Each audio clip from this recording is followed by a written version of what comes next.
Hello everyone and welcome to this webinar co-produced by the CRISPR Journal and Genetic Engineering and Biotechnology News.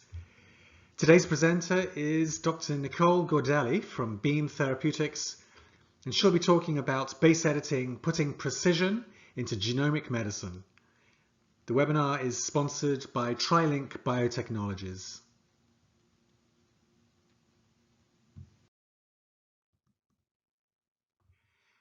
I'm your host for today's webinar, Kevin Davis.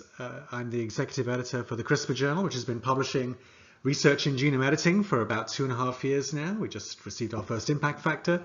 And also editor-at-large for Gen, covering the biotech industry for about 4 decades. The magazine has, not me.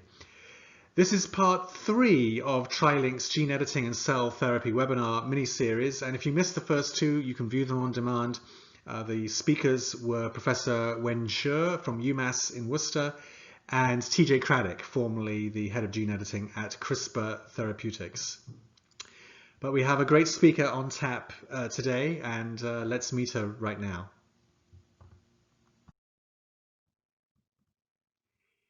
Gives me great pleasure to welcome Dr. Nicole Gaudelli, who is the Associate Director and Head of Gene Editing Technologies at Beam Therapeutics, a public biotech company in Cambridge, Massachusetts, co-founded by Keith Young, Feng Zhang, and Nicole's postdoctoral advisor, Dr. David Liu. Nicole led the development, as I'm sure most of you know, of the second major category of base editor, the original Adenine base editor, in David Liu's lab at the Broad Institute, publishing her landmark work in Nature in 2017. And incidentally, you can hear a lot more about the early years, the early development of base editing from Nicole and her colleague Alexis Comore in a 1-hour podcast we taped about 18 months ago in the Guidepost podcast series hosted by the CRISPR Journal. You can find that on all good podcast platforms. Nicole received her undergraduate degree in biochemistry from Boston College and did her PhD with Craig Townsend at Johns Hopkins University, working on something completely different, antibiotic biosynthesis. She's also a member of CNEN's Talented 12 class of 2018. She's currently spearheading the therapeutic application of base editing across a range of medical conditions at Beam, including sickle cell disease, several other Mendelian disorders, and leukemia.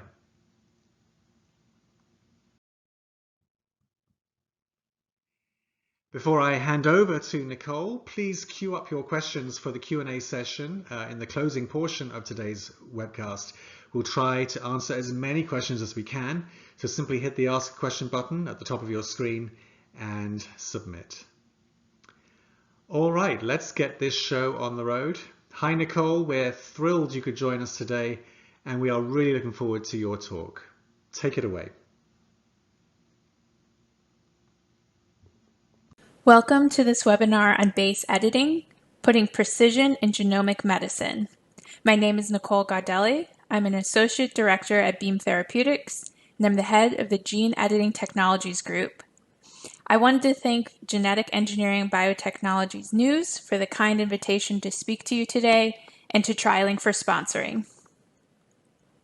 So I wanted to start out with a brief history of nucleotide editing, or was it nucleobase editing, but actually base editing.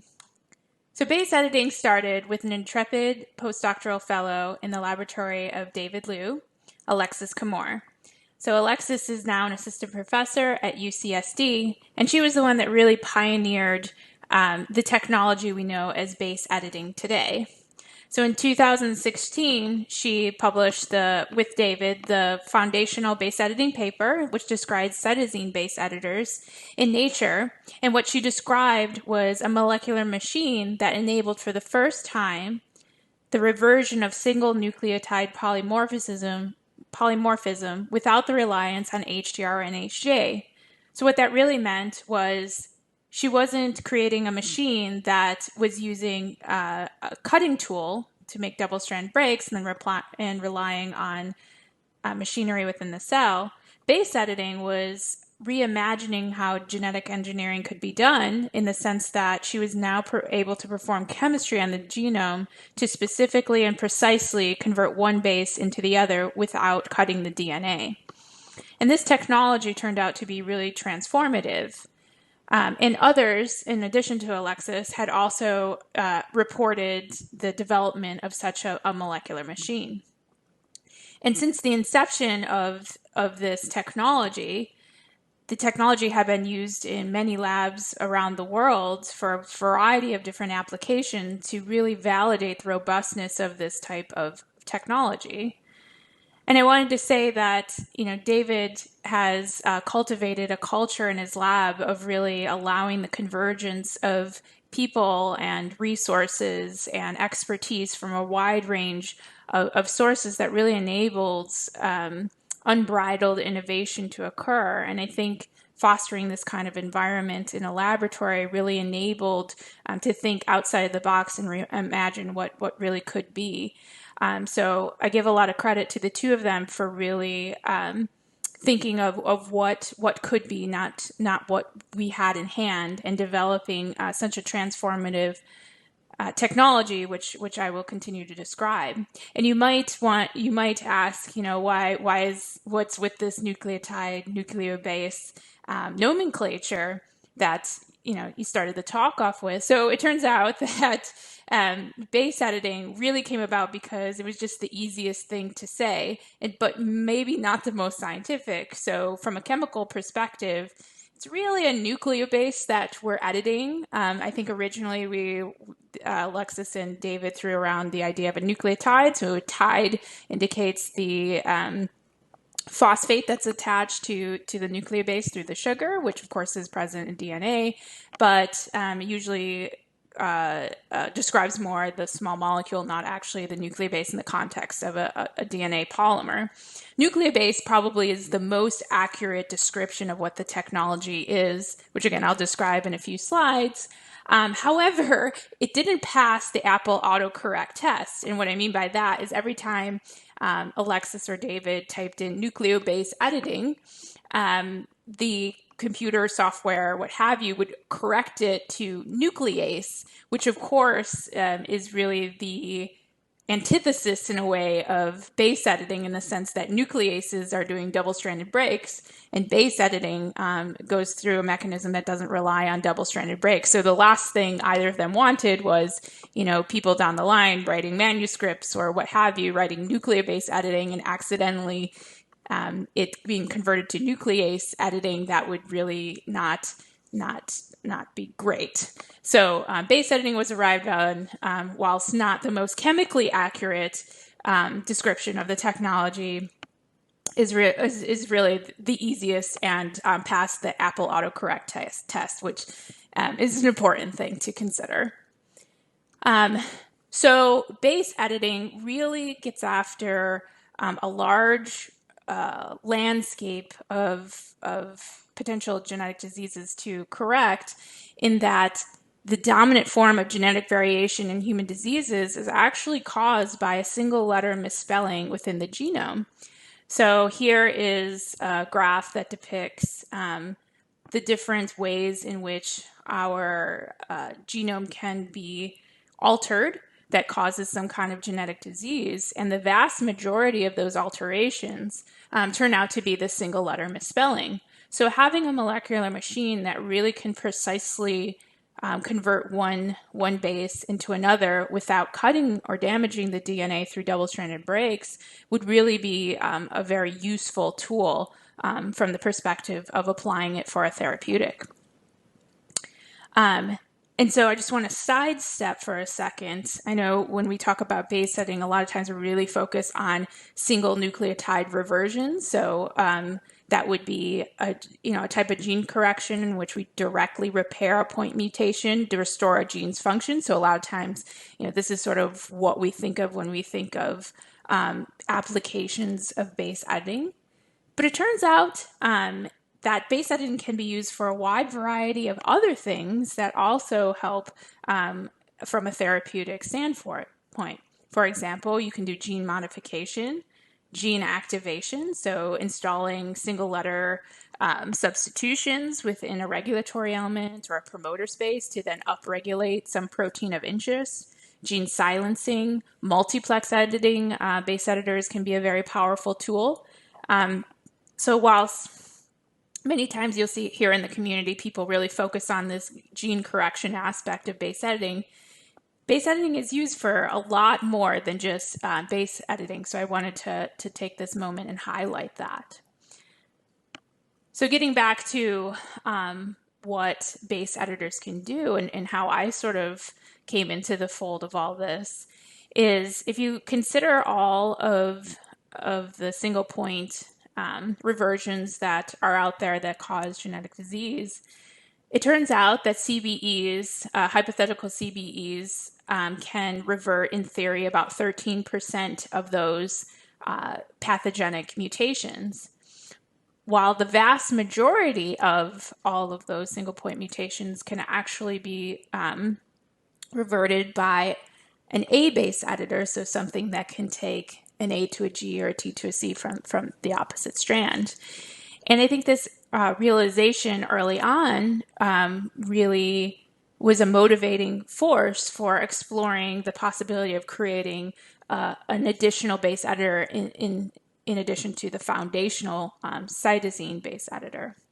And the major problem with accessing such a base editor was that there was no known adenine deaminase that existed in nature to perform the necessary chemistry, so something that would be analogous to the cytosine deaminase, which does the chemistry for the CBEs. There was no comparable adenine deaminase. And again, I'll get into the more specifics about the chemistry in a moment, but I just wanted to contextualize everything for you.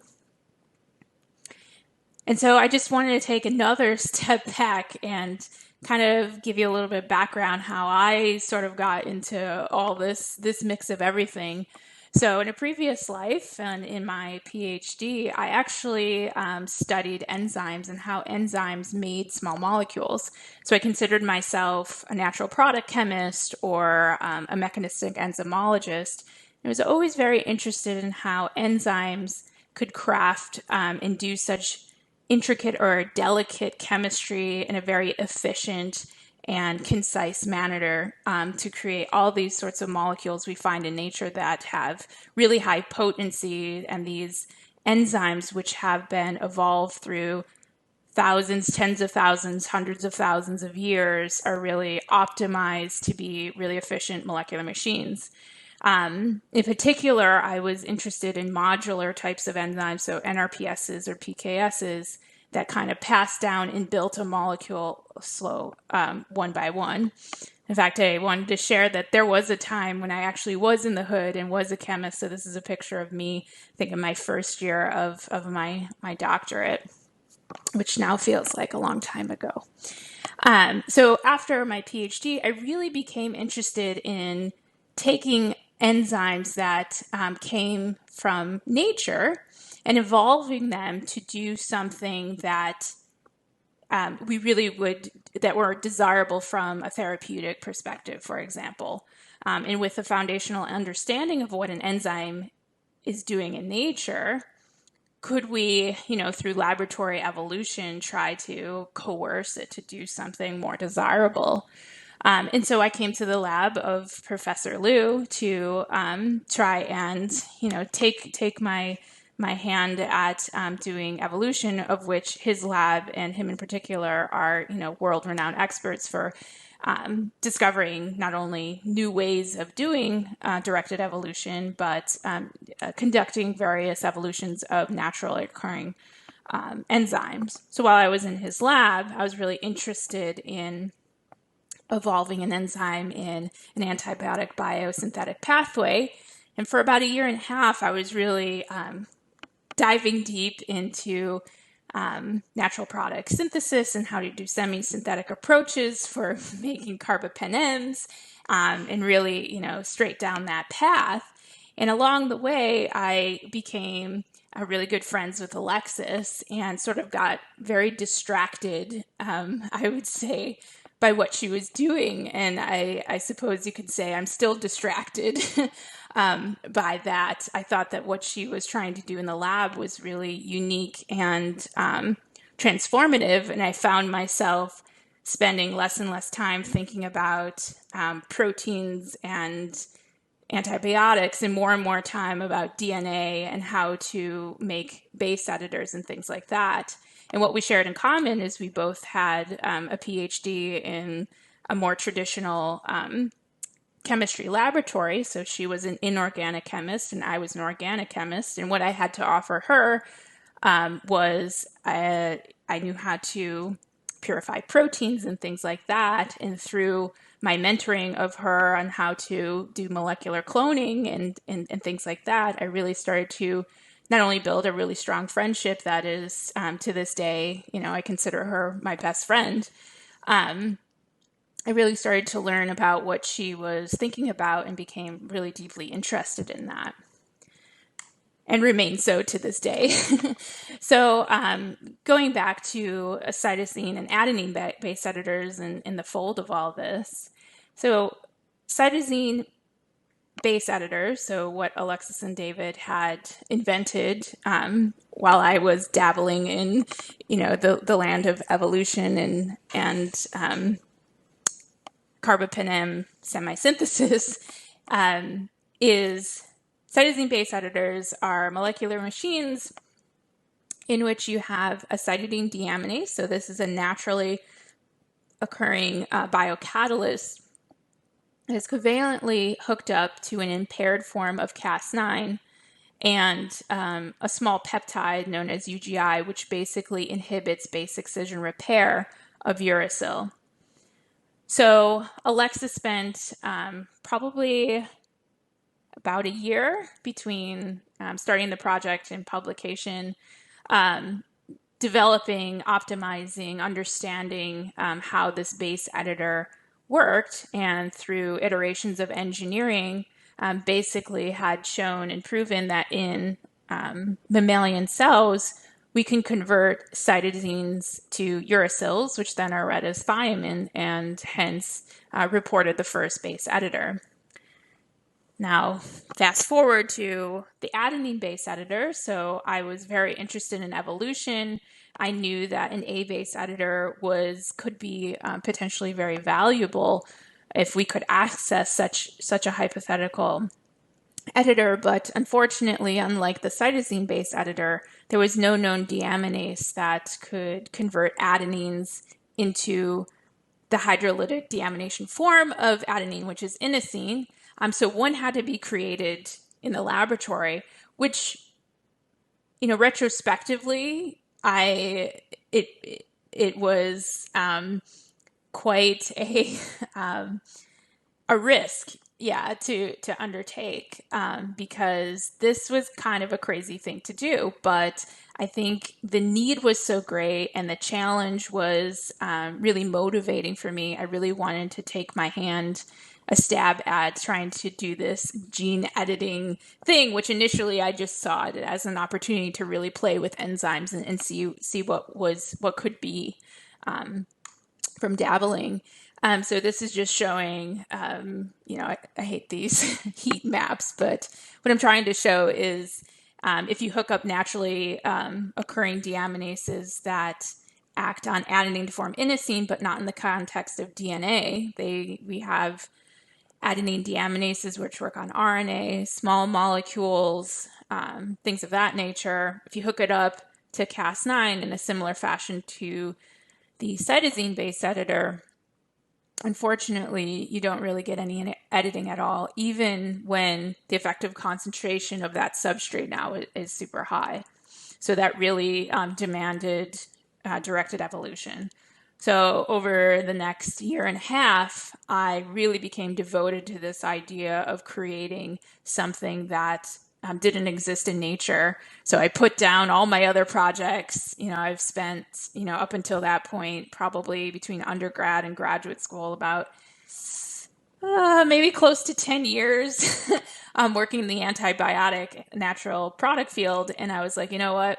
I'm really interested in this. This is really transformative. I really want to just focus on this because if there's any shot of this working, it demands my entire attention. So I dropped everything and I doubled down on this project, which at the time I was told was insane. But it turned out to be a lot of fun and maybe one of the best decisions I've ever made. So in a nutshell, so summarizing about a year and a half of work, I developed a system to directly evolve an adenine base editor. So I started with a TadA deaminase. So TadA works on the single-stranded portion of a tRNA, and evolved that to work on single-stranded DNA. So through many iterative it's a tough word to say, iterative rounds of evolution, David and I reported the first adenine base editor, affectionately now known as, or affectionately to me, ABE 710, and we demonstrated that this base editor not only worked in mammalian cells, but worked very well across a variety of sites and in a variety of sequence contexts. So from my perspective, how did I get from a natural product chemist to now Beam? And what it really started out with was a love of science. And I became an organic chemist, to a mechanistic enzymologist, to a protein engineer and evolutionary biologist, to now a gene editor at Beam, in which I continue to enjoy working with these molecular machines to bring them into a therapeutic, which is a really exciting outcome of all this work. So here's a picture of myself, Alexis, and Holly Reese, who was a graduate student at the time of this work, is a co-author on the ABE paper, and is a current member of Beam. So this was a really dynamic group of ladies to spend time with in the lab and make discoveries with. So I wanted to highlight for you some base editing basics and really demonstrate more clearly why base editing is referred to as chemistry on the genome. So what I'm showing here is the start to finish of how an adenine can be turned into a guanine in genomic DNA. So you start with a target of interest. So this is your diseased genomic loci, for example. You treat your cells with a base editor. In this case, I'm highlighting the A base editor. So since the deaminase is hooked up to an impaired form of Cas9, that Cas9 can be thought of as the mothership, which can be programmed to the desired site in the genome with the use of a guide RNA, which has complementary to the region of interest. Once the molecular machine is at the site of interest, the deaminase does a hydrolytic deamination of the exocyclic amine of adenine, in this case, to form inosine. Once that inosine is installed, or concurrently for when this inosine is installed, Cas9 makes a nick on the opposing strand. And what that does is that coerces the cells to identify this inosine-containing strand. So the strand which actually has what would normally be thought of by the cell as a lesion, as the good strand to use for replication. And then during DNA replication, this I is read as a G, and it's installed. So you, by the end of the whole process, you get an adenine, which turns into a guanine. And of course, on the opposite strand, you get a thymine turned into a cytosine. So here is, in a very concise view of the chemistry behind it. So with the cytosine base editor, this is that exocyclic amine that gets converted to a carbonyl. Of course, this is known as uracil. Uracil is read by thymine. And complementarily, adenine gets turned into inosine by the same hydrolytic deamination of this exocyclic amine. So basically, water is added into this carbon center, and you get collapse and formation of this carbonyl.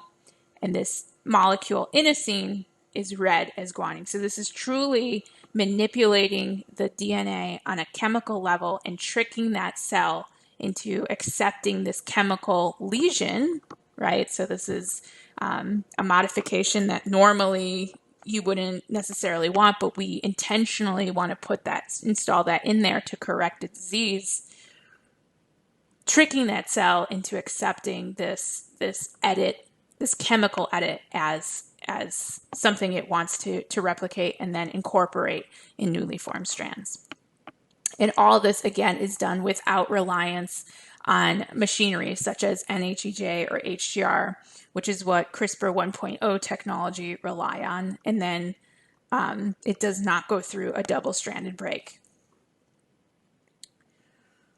So at Beam, with this base editing technology, we really want to utilize it and understand and implement it so that we can precisely, permanently, and predictably change gene sequences so that we can create lifelong cures for patients suffering from really debilitating genetic diseases. And that is really the goal. That is the ultimate goal. And I'm here from a perspective of being in an academic lab, creating the technology, and being in the technology from the very beginning, and then bringing it to, and then following it to a biotechnology company and seeing then what it takes to take that described technology off the pages of a glossy publication and into a patient. And I think that that is an experience and a privilege that is really, really deeply inspiring for me. And what does that look like? So on a very high level, to take a technology from an academic setting or an academic publication into, real life, honest to God human therapeutic, there's a lot that goes into this, and the bar is really high. So, obviously to make a therapeutic, the bar is higher and should be higher than doing a publication. It's a very long road. There are many challenges. You have to continually adapt to those challenges. Collaboration, teamwork, really working across different departments is absolutely required. There's no I in team. And really having a unified vision amongst everybody and what it is and what it takes to make a medicine and make it really successful and transformative for these patients. But with all of this, the reward is deeply great. It's greater than, publishing in a glossy journal. And so, it's been really illuminating for me to go from an academic setting and into, this biotechnology thing, which if you had asked me 10 years ago, is this my career path? I would have said, no, I'm going to, become a professor and have, a group of students. And I think life just had a different path, and I kept putting one foot in front of the other. But this has been such a rewarding experience. I can't imagine anything else. And it's really opened my eyes into everything that goes into making a technology. When you write manuscripts or you're applying for grants, a lot of time the motivation for that work is towards human health and therapeutics. But it always stops with the publication, or at least in my experience, it sort of had. And the publication, if we're so fortunate to get to, the ability to make it into a medicine, is really just the beginning of everything.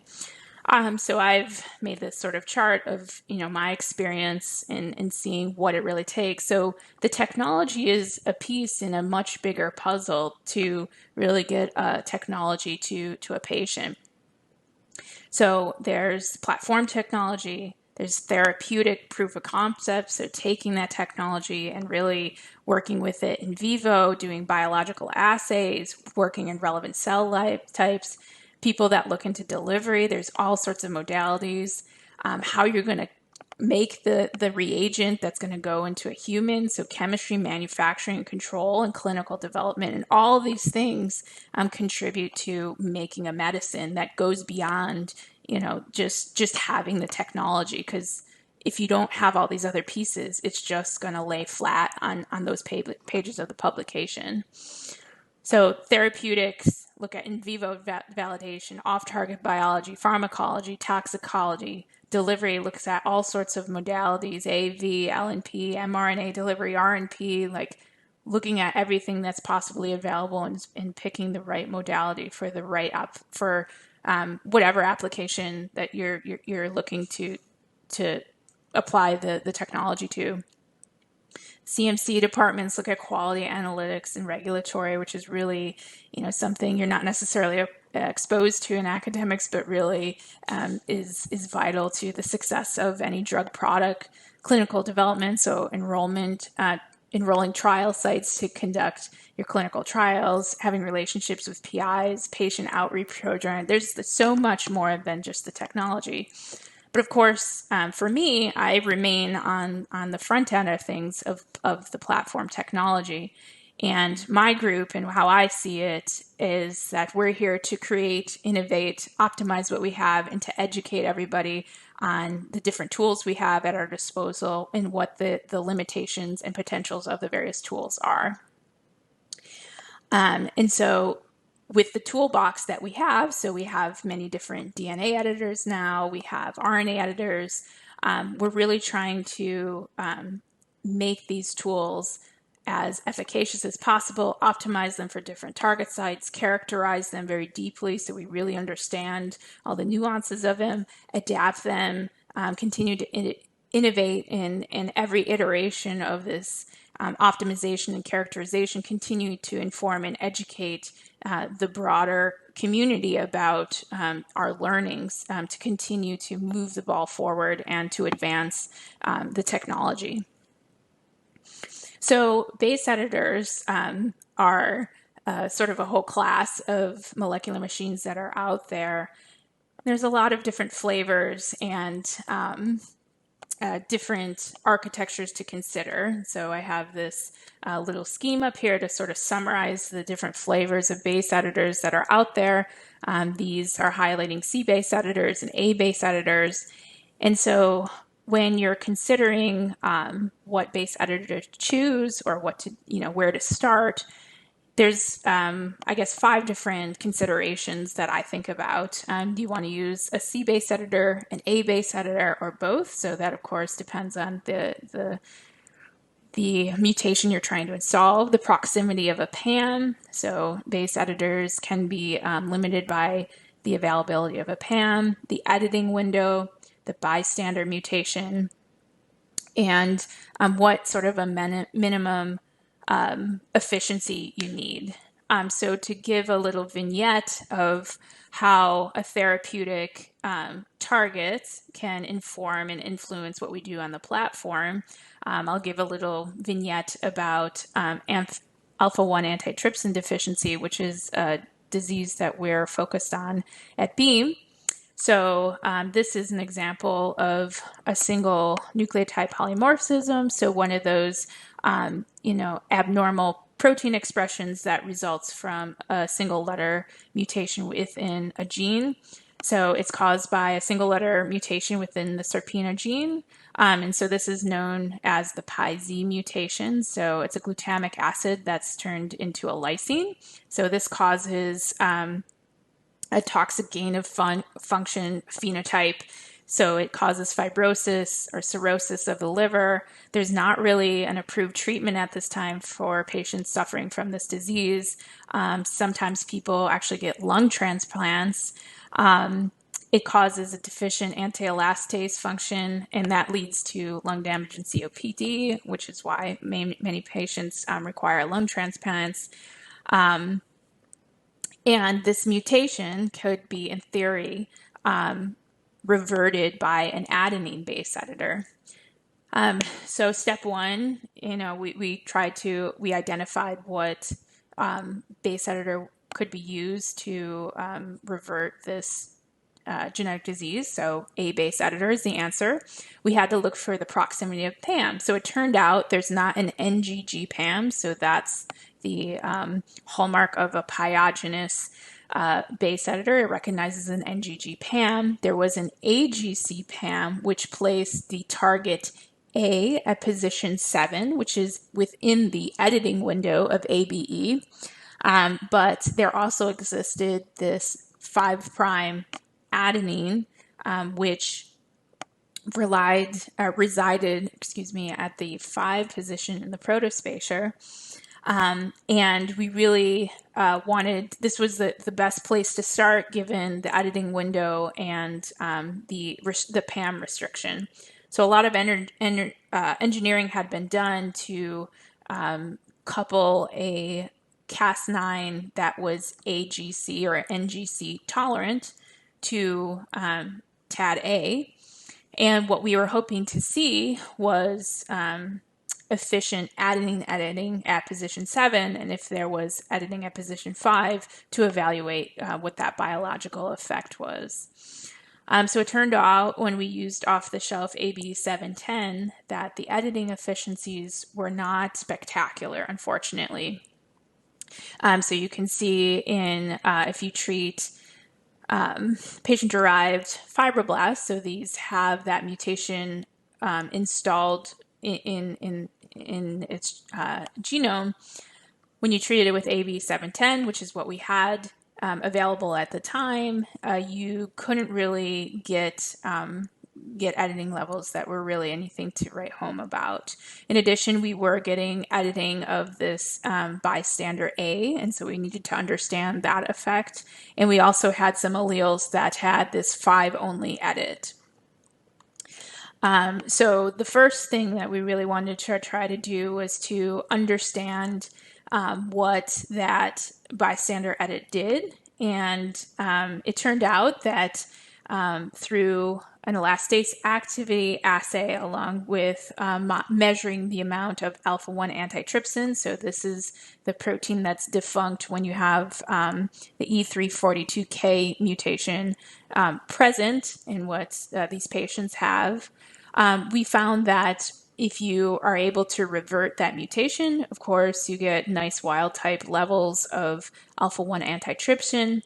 If you have reverted that mutation and also have that 5 edit, that also is okay in the sense that we are observing levels of alpha-1 antitrypsin protein of similar levels to wild-type and validated with this elastase assay. But if you have edits which are this bystander 5 only, well, this doesn't really give you a beneficial outcome.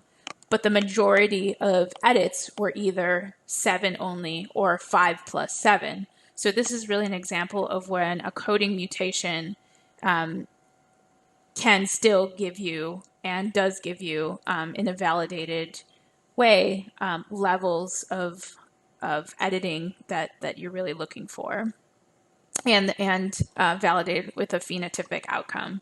So we knew that if we could identify an editor that could do the 7G edit and or 7G plus 5G, we'd really be in a good place if only we could get that editing to a higher level.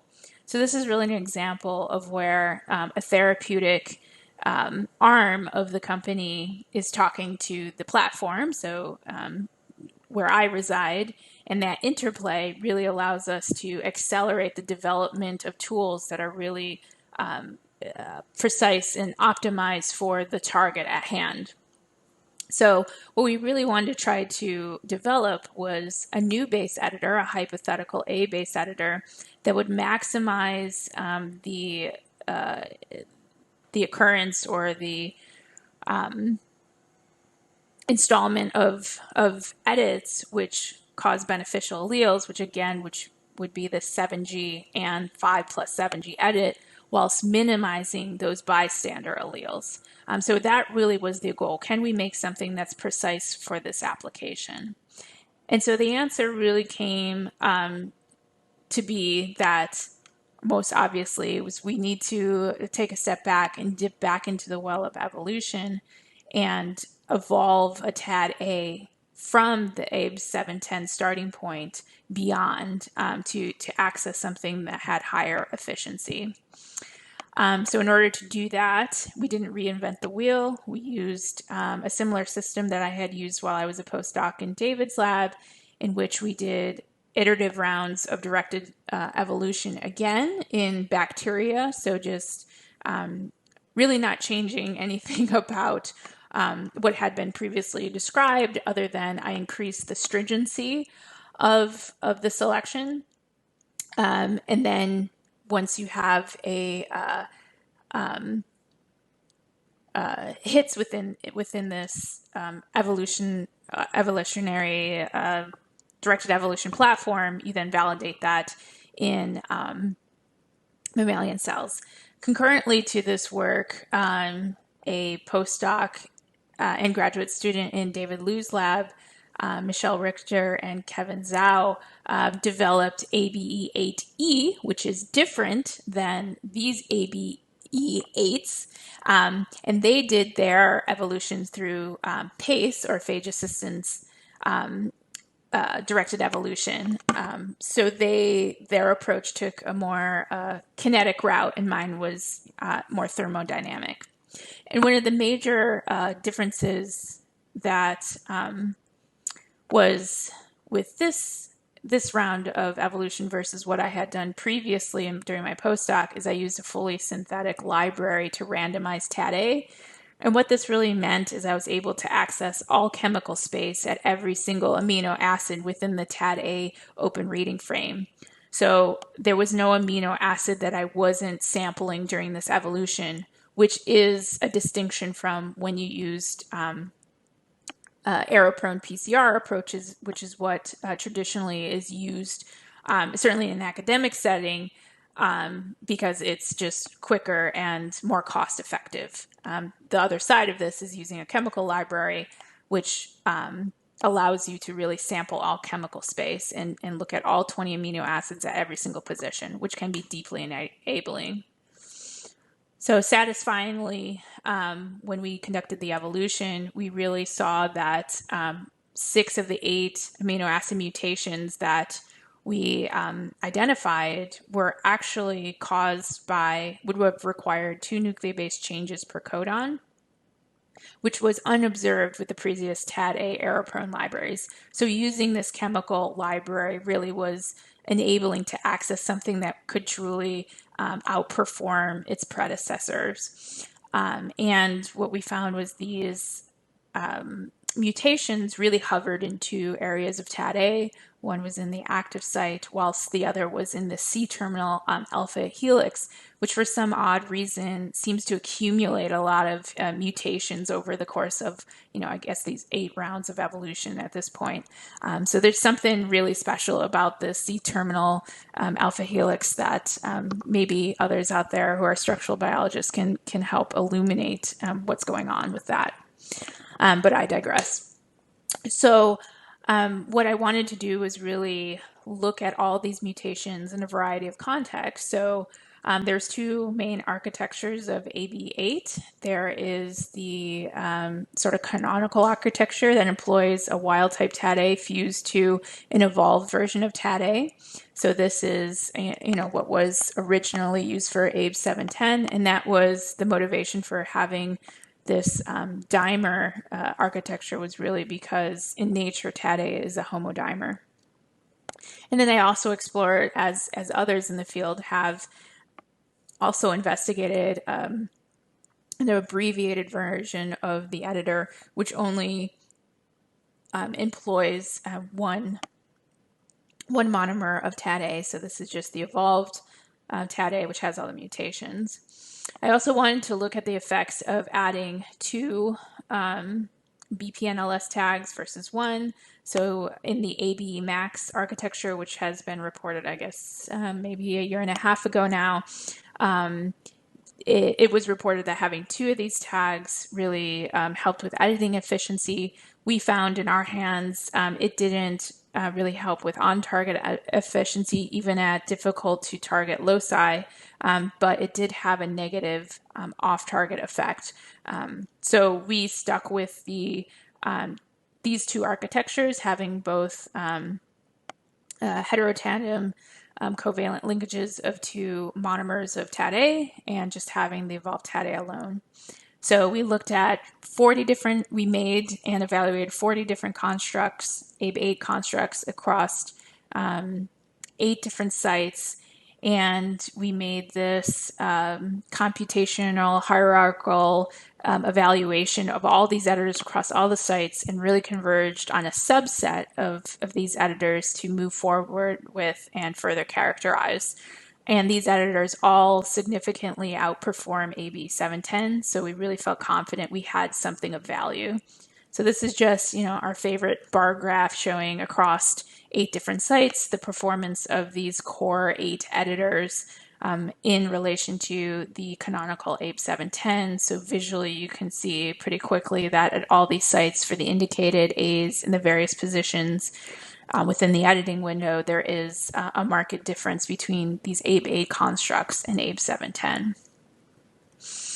And so this is just looking, this chart here is looking at the delta of the A to G editing efficiency between ABE8 and ABE7 across all of the positions in the target window across all the sites. So this is really a condensed representation of the data that I think is a really powerful way to look at information, especially when there's a lot going on.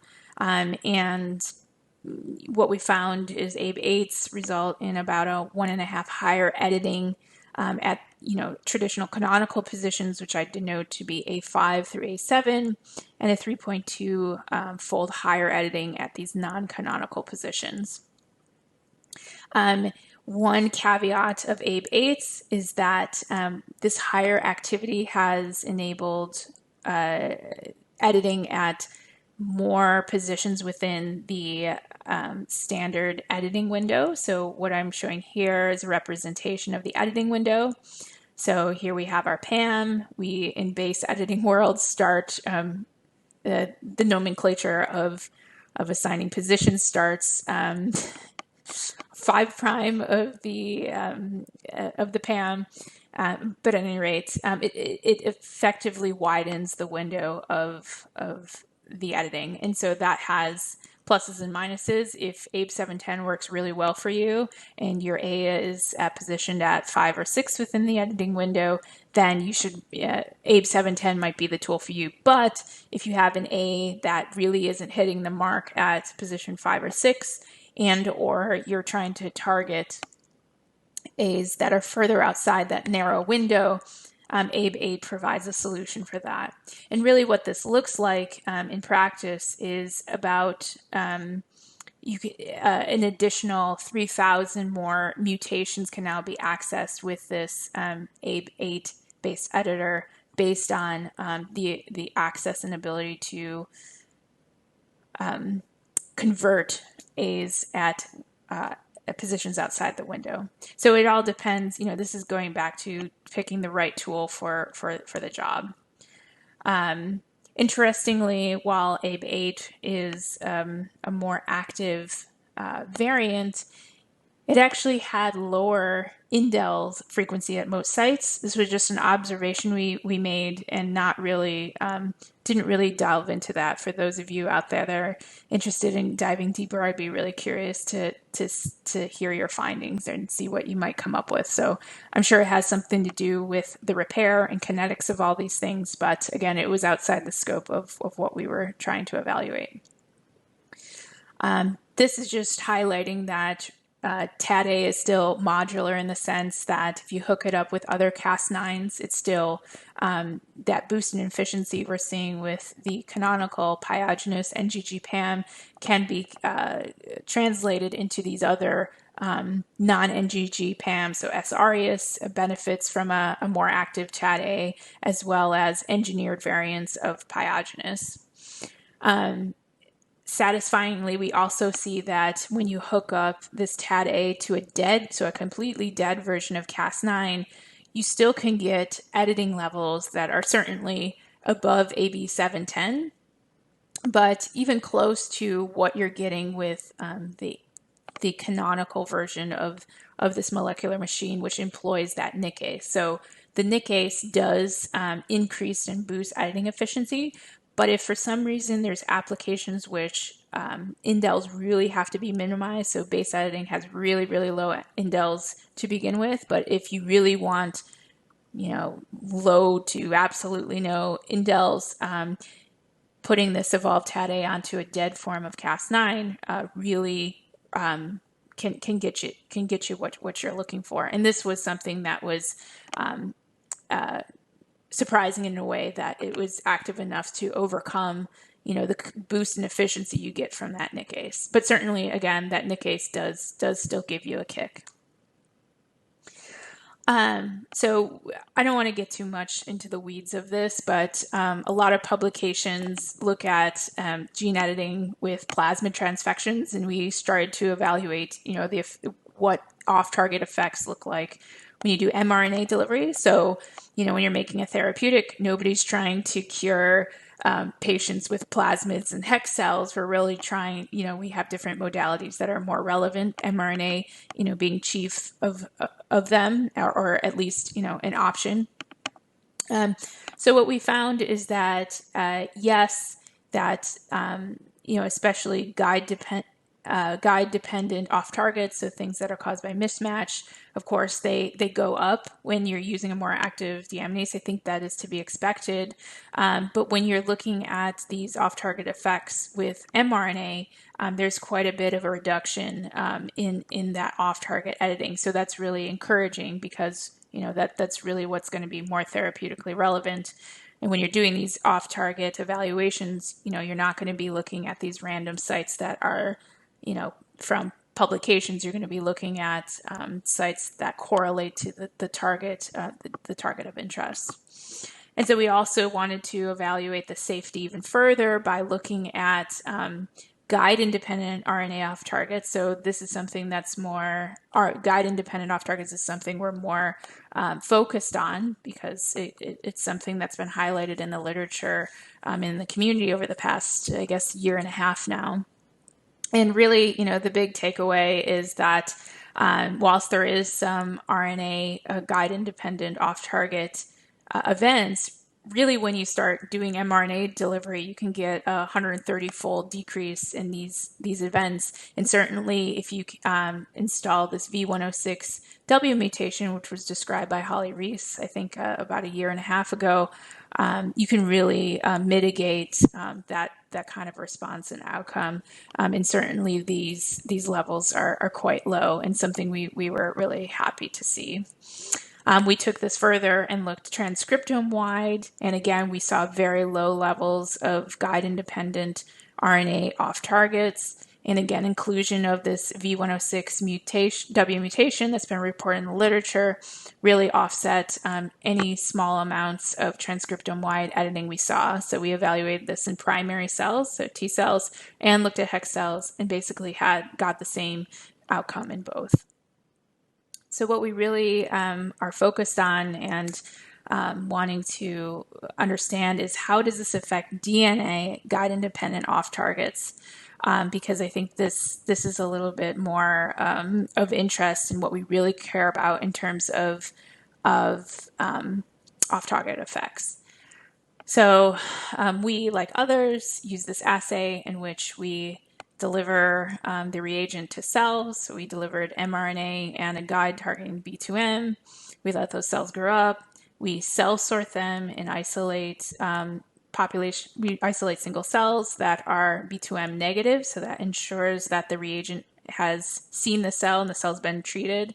We isolate those single cells. Those cells are expanded, and then we take 5 clones per treatment sample and put them through whole genome sequencing. So for each sample, we had 30x coverage, and then we evaluated that outcome. So we really were like robust in our sequencing and data analysis to really have high confidence in the conclusions and outcomes that came from this really important study. So what we found is that, as expected and reported in the literature, when you take these cells and treat them with BE4, you do see an enrichment of C to T or G to A edits. So that's obviously caused by cytosine deamination. With no treatments, you don't see any sort of enrichment of any one base to the other. ABE 710, as had been reported in the literature, did not cause an enrichment of any A to G edits. And similarly to ABE 710, and very encouragingly and satisfyingly, our two most heavily edited or evolved editors, so ABE 8.17 and 820, did not show an enrichment of A to G edits. So here's our p-values to support these claims, and this really was an impressive and encouraging result that had, implications for therapeutic relevance. So getting back to the vignette about alpha-1 antitrypsin disease, so this is really highlighting when you have an interplay between platform and therapeutic groups, you really can make progress in treating genetic diseases. So here is where we started with off-the-shelf editors, from my original publication, and then where we sort of are now. So in a very different place from evaluating these new ABE8 editors and really optimizing editing for these beneficial alleles through really cranking up the editing power of TadA through iterative rounds of evolution, and minimizing that bystander edit to really now starting to be in the regime of we have something that really can be transformative. And so the next step now is to pass the technology back to the therapeutic group, so the liver group, and then they go on and do all the biology validation, in vivo base editing.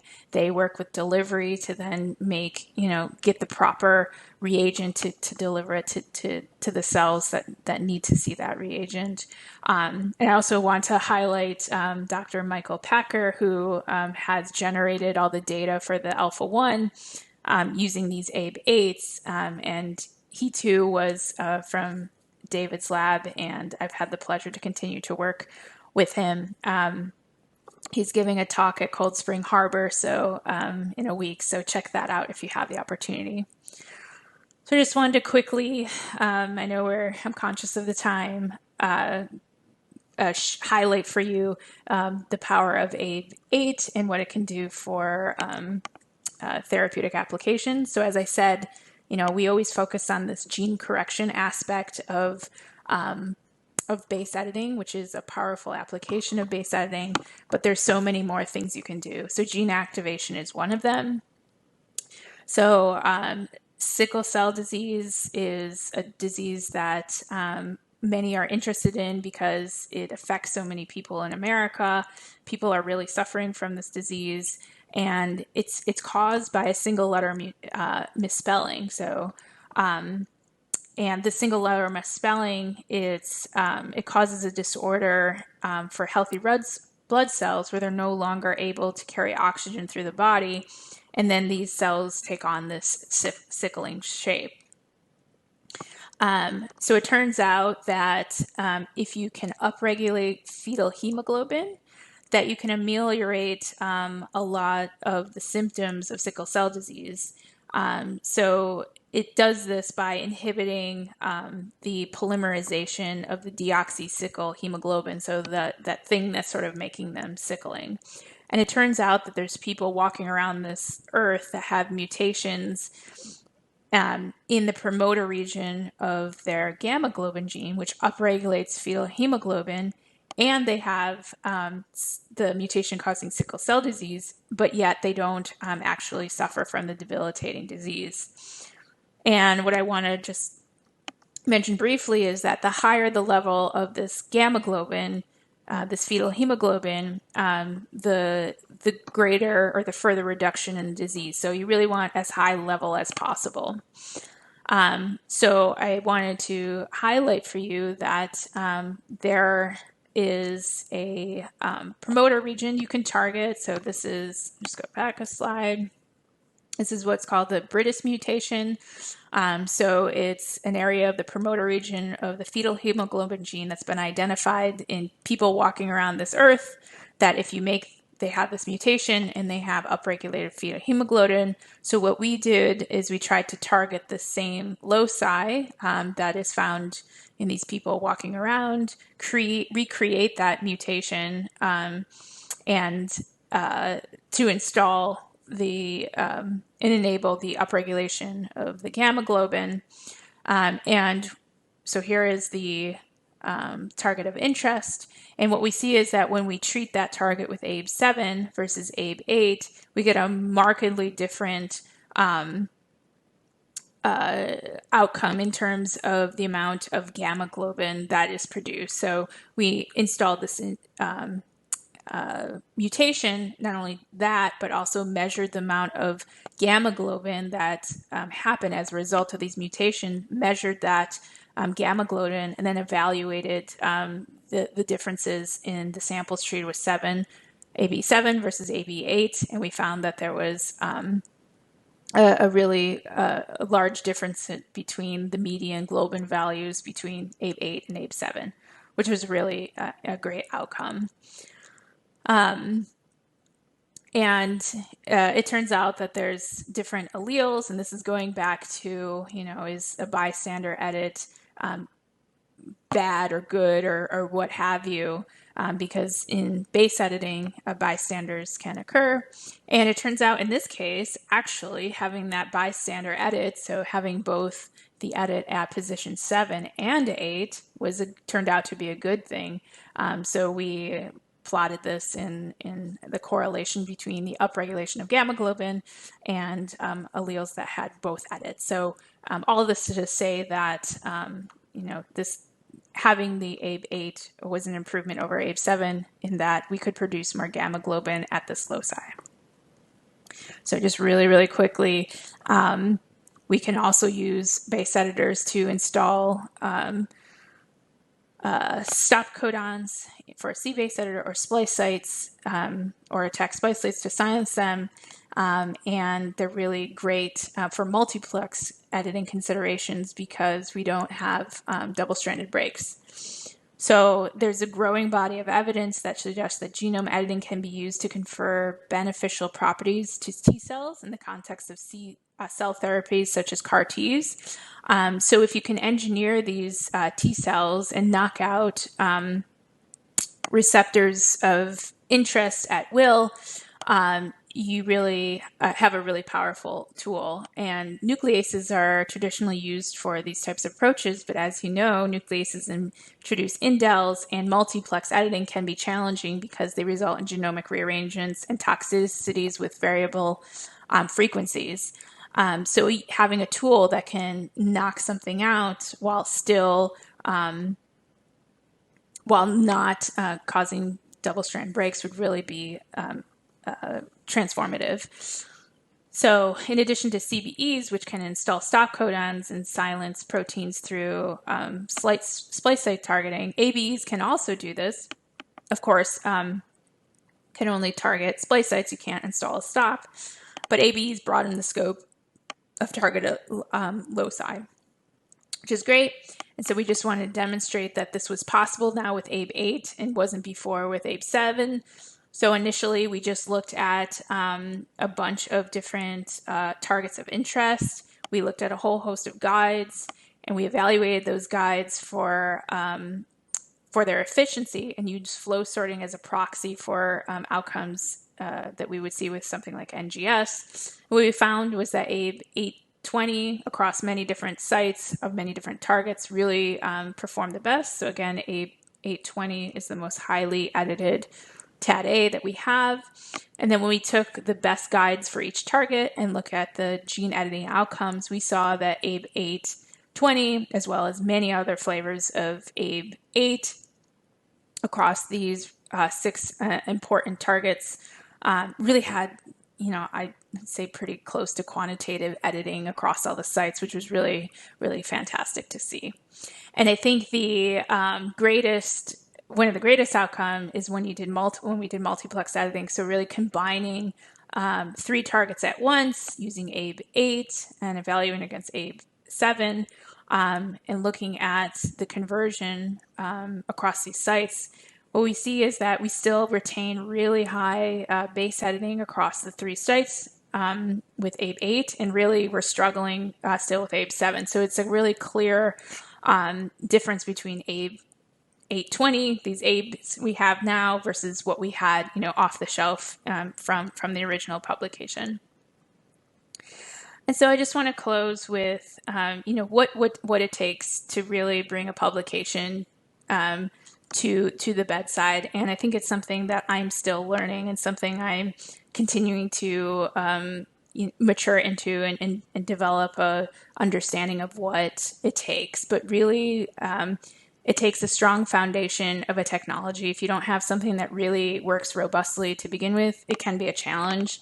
And I think, maybe I should have put this number 1, because I think this actually is the most important attribute, or the most important thing when you're really trying to bring something into existence in the real world, and it's the people. I think the people is what matters the most, because a building is just, brick and mortar. It's nothing without the blood of the people and everybody working to a common goal, committed to one another, communicating, adapting to, this evolving field, which is just really crazy, and really working collaboratively across all these different pillars of what it takes to make a technology really work. And I think that if and when we get to the point where base editing is, an honest to God technology, it will really be a moment in history to remember. And I'm really excited to be a part of that. So with that, I'd just like to acknowledge the many people that have contributed to this work. There are so many more beyond what I have listed here. I think this picture was taken, definitely pre-COVID, obviously, about a year ago. I think maybe we're double this now. I've sort of lost track. But we're growing and thriving and continuing to believe in this common goal of using base editing to treat and cure patients suffering from debilitating diseases. So I want to thank Holly, Dieter, Jason, Aaron, Ryan, Conrad, Jonathan, Michael, Louise, Lauren, David, Ian, Matt, Alex, Norris, Pino, and John, and everybody at Beam for really, believing in this journey and being there alongside me. I want to highlight too that the core ABE8 editors are deposited on Adenine, so please check them out so you can request them and play with them in your own lab. And if you're interested, follow me on Twitter at Nicole Gaudelli, and thank you for your time and attention.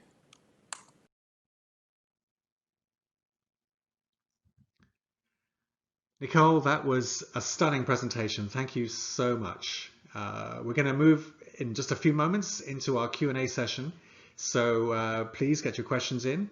And a reminder that we'll be archiving today's presentation so that you can view it on demand as part of the TriLink mini-series or share with your colleagues.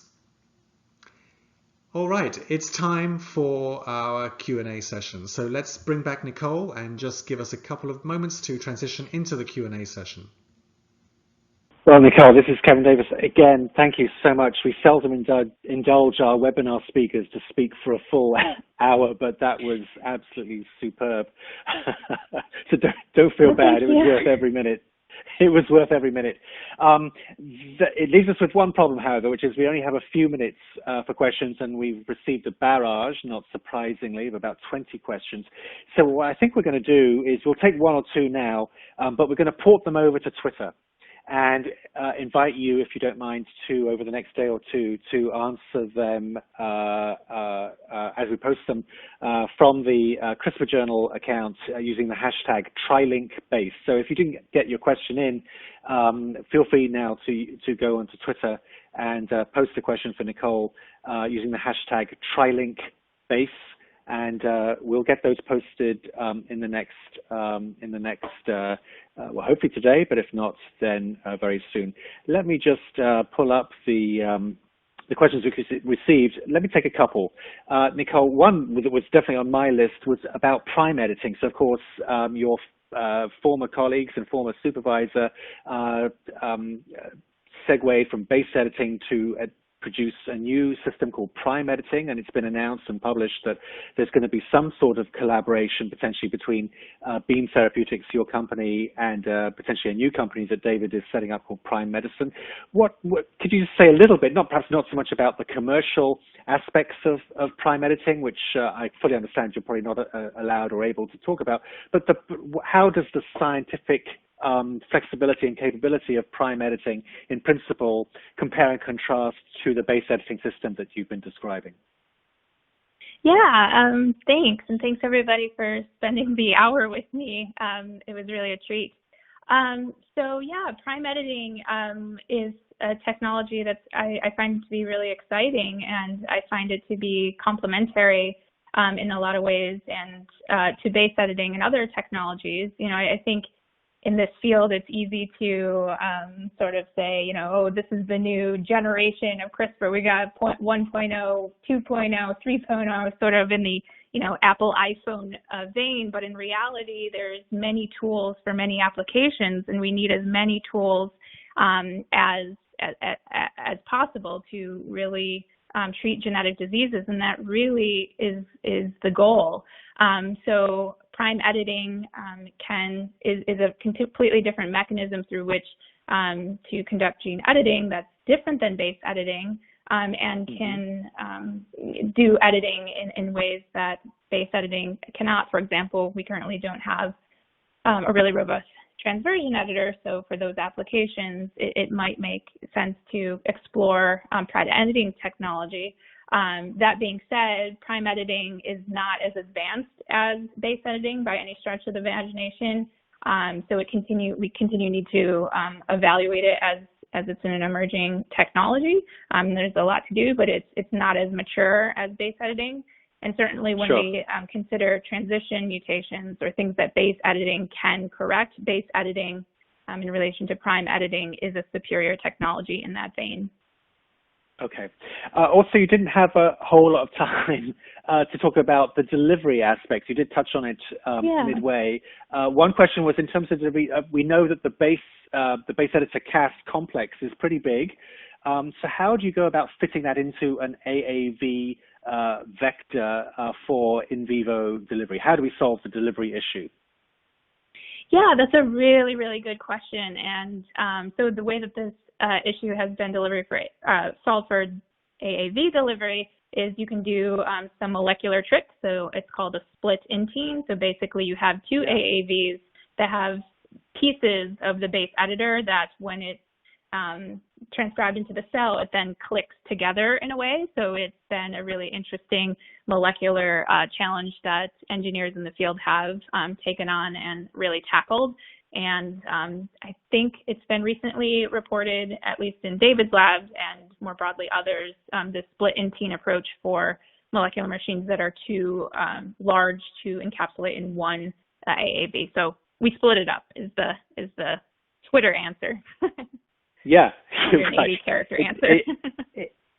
It doesn't sound like that should work, but it's apparently does, and I don't know if it's been published Yep. yet, but there has been some presentations, I think in a mouse model of progeria, if I'm not mistaken. So that's very encouraging. We've had literally dozens of other questions, Nicole, on off-target effects, immunogenicity, all the usual suspects and more.